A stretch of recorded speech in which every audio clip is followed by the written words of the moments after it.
नमस्कार शेतकरी मित्रांनो, आज आहे दिनांक 22 जानेवारी 2026. महाराष्ट्र राज्यातील काही प्रमुख बाजार समितीमधील उशिरापर्यंत अपडेट झालेले कापूस बाजारभाव जाहीर झालेले आहेत. चला आता व्हिडिओला सुरुवात करूया. तर शेतकरी मित्रांनो, पहिली बाजार समिती आहे वर्धा. आवक आली होती 120 क्विंटलची. कमीत कमी दर पाहायला मिळाला 60,850 रुपयाचा. जास्तीत जास्त दर पाहायला मिळाला 8,150 रुपये. सर्वसाधारण दर पाहायला मिळाला 60,950 रुपये प्रति क्विंटलचा. नंतर आहे बाजार समिती मूर्तिजापूर. आवक आली होती 150 क्विंटलची. कमीत कमी दर पाहायला मिळाला 7,840 रुपयाचा. जास्तीत जास्त दर पाहायला मिळाला 8,250 रुपये. तर सर्वसाधारण दर पाहायला मिळाला 7,950 रुपये प्रति क्विंटलचा.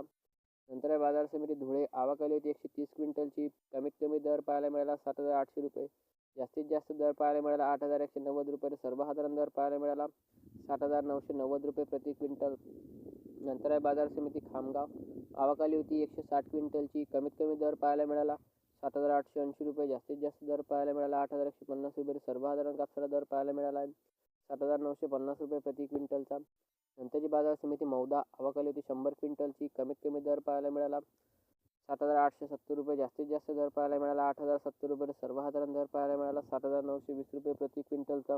नंतर आहे बाजार समिती बार्शी टाकळी. आवक आली होती 340 क्विंटलची. कमीत कमी दर पाहायला मिळाला आहे 7,880 रुपये. जास्तीत जास्त दर पाहायला मिळाला 8,120 रुपये. सर्वसाधारण दर पाहायला मिळाला आहे 7,950 रुपये प्रति क्विंटलचा. नंतरची बाजार समिती अमळनेर. आवक आली होती 110 क्विंटलची. कमीत कमी दर पाहायला मिळाला 7,840 रुपये. जास्तीत जास्त दर पाहायला मिळाला 8,050 रुपये. सर्वसाधारण दर पाहायला मिळाला आहे 7,960 रुपये प्रति क्विंटलचा.